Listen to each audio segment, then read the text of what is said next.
go to the shelter.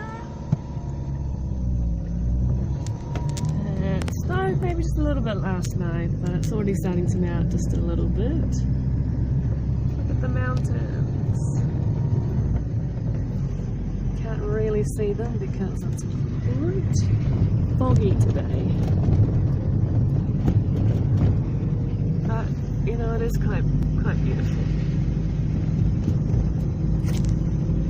Hi, I'm Francesca and Gully is taking the video.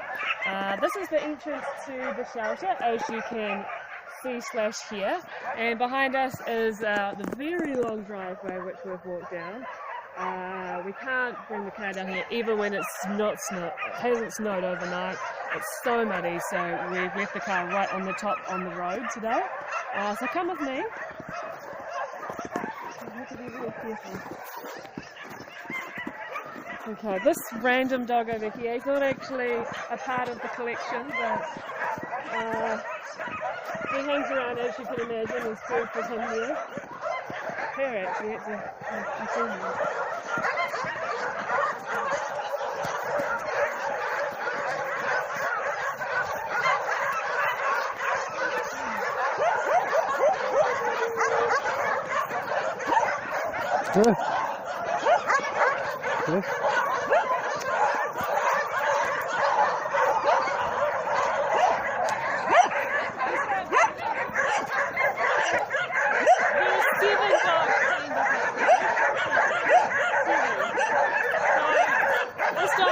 Seen off the chain. This dog sometimes gets off his chain.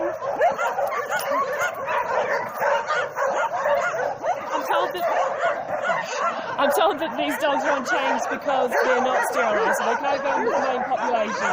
But I wouldn't be surprised another reason there's such big dogs that they can't be integrated into the other enclosures, which is really sad. This is his life, living on the end of that chain.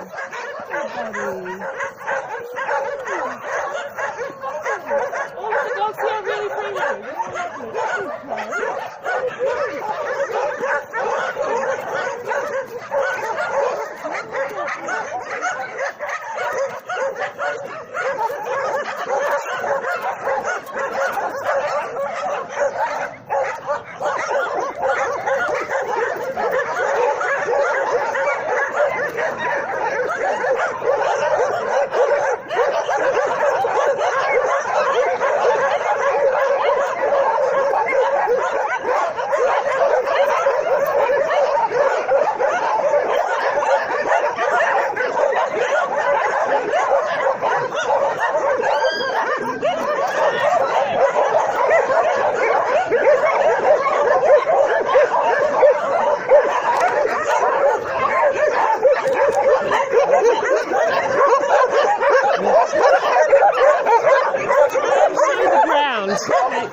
So this is the straw that they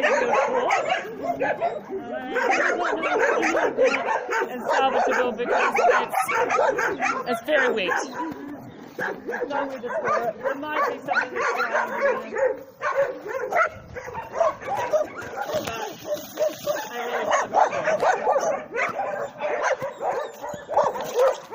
Be careful, be careful.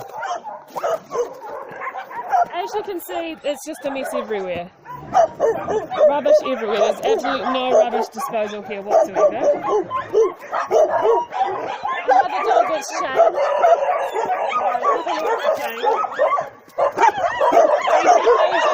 These are places that never clean.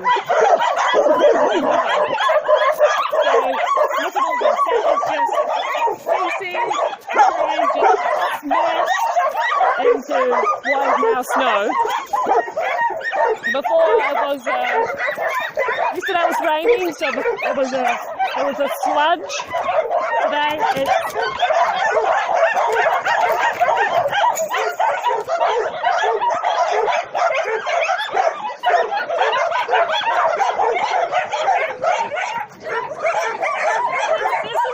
there's also a big block of ice.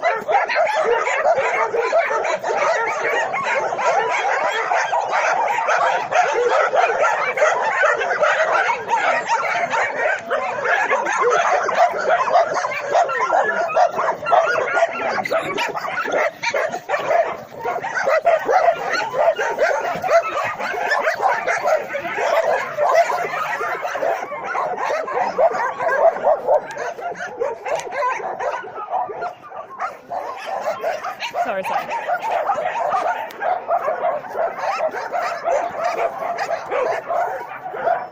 Okay, so we go around the dogs every morning to make sure no one's injured, basically. Because in such big groups, they're left here from at least 4 o'clock in the afternoon to when we get here around 8, 9 o'clock in the morning. Before we arrived, they were being checked from 11 o'clock in the morning at the very earliest. So that's almost 20 hours at least that they're being left unattended, so anything can happen in that time. There's this building here which is housing, what, 2 dogs? Yeah, I think so. 2 dogs. We've never been in there. We'd hate to think what the conditions are in there. We're told that those 2 dogs in there are too aggressive to be with the other dogs. So we've never been in there. There's no way to get in there safely.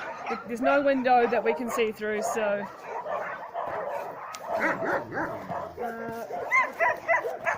this lovely lady here.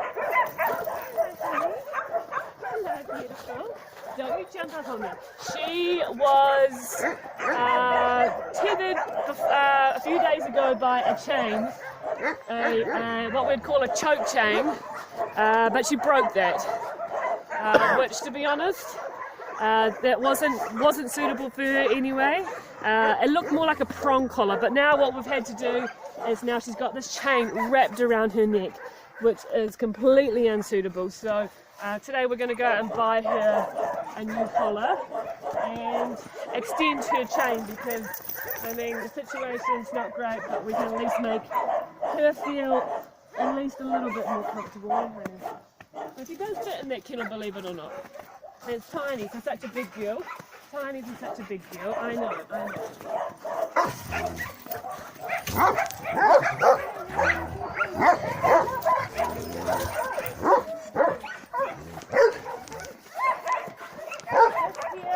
Here is the rubbish disposal. So this is, I don't know how many days worth, but at least the 5 days that we've been here, this is managed to accumulate. And that is only from the dogs that are in this area here in the house.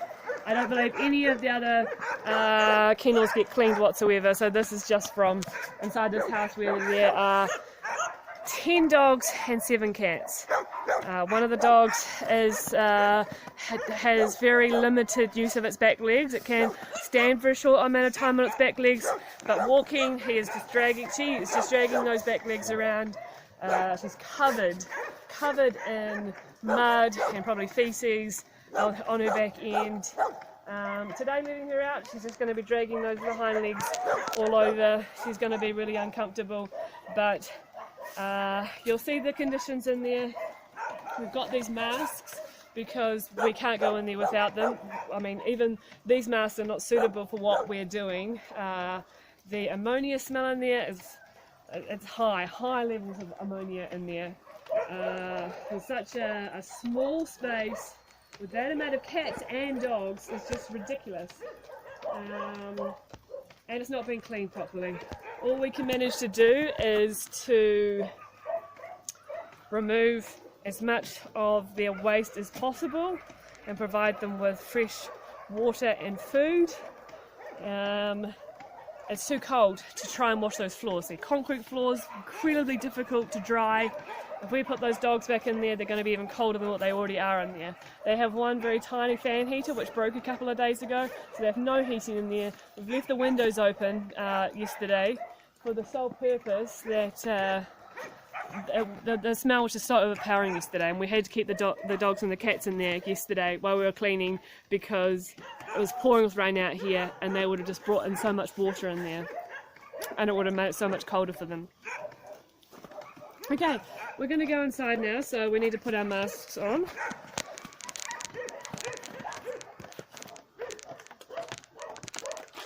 Are we going to let the dogs out? You decide. I Sorry? don't know. Do you think they can be on the snow? Yeah, I think they'll be okay. I mean... Can we catch them easily lately? Well, you saw how we caught them last time. It took us close to an hour to catch all the dogs and bring them back in. They're the only dogs that are let loose, intentionally anyway, and 7 cats as well. I mean, the cats are fairly easy to catch if we have some food for them, but at the moment they're only being fed dog food, which I know some of my friends will know that that is really, really not good for them, long term anyway. So they're forced to eat the dog cover, which you'll see is big chunks, and they do manage. Anyway, let's go. So this is where the food is stored as well. It's dry, but yeah, okay. Should I open the door? Yeah, You think I'll so? let them out.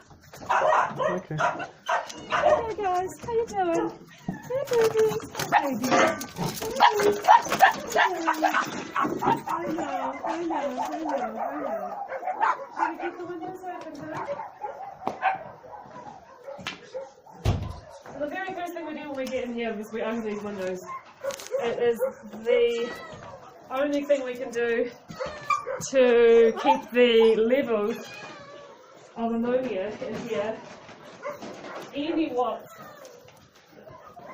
kind of safe business to be able to work in. Yesterday it was unbearable when we had the windows just cracked like that. Absolutely unbearable to work in here. But eyes are burning. I can't even breathe through my nose, so I'm breathing through my mouth right now, and it's horrific. A lot of these little cats here, they're sneezing constantly, they sound just terrible. They're all really, really friendly, sweet cats, this one especially, but they are a lot worse off living in here than they probably would be on the street, which is really sad. They're all cats that could be adopted, but they've got a long way to go if that would ever be a possibility. Hey buddy. Anyway, we've got to get to work, so we'll make another little video later to show you our special girl that's dragging her back legs around. But in the meantime, thanks for watching this far, if you could bear it. I know a lot of you have seen this facility already, snippets of it anyway. I hope this gives you a better idea of the conditions that the animals are living in here, and what's really going on. Some of you, I know, have seen this before. Unfortunately, it's not uncommon here in Europe whatsoever. They have no adoption process whatsoever. Nobody here really keeps dogs as pets. So people that have these shelters believe that they're doing the best thing that they can for these dogs by keeping them in these conditions. I hope that some of my friends that are watching this will be as horrified as what I am, especially knowing the background that I come from. Very well organised shelters that we barely see these conditions and the cruelty complaints that we come across day to day. It's overwhelming. I don't even know where to start, to be honest. But I'll leave it at that, and yeah, thanks for watching. Okay. As you can see, this place is in bad condition. Daniela is trying her best with very little help, and she herself is in very poor health. Daniela is willing to let this place over to somebody. This place needs a professional group of people to come in and create a better shelter, better processes to get these dogs homes that they deserve, and to keep them in conditions where they are safe and happy and healthy. They deserve so much more, and Danielle, as try as she might, it's just not getting there alone. So she needs help, we need help, they need help.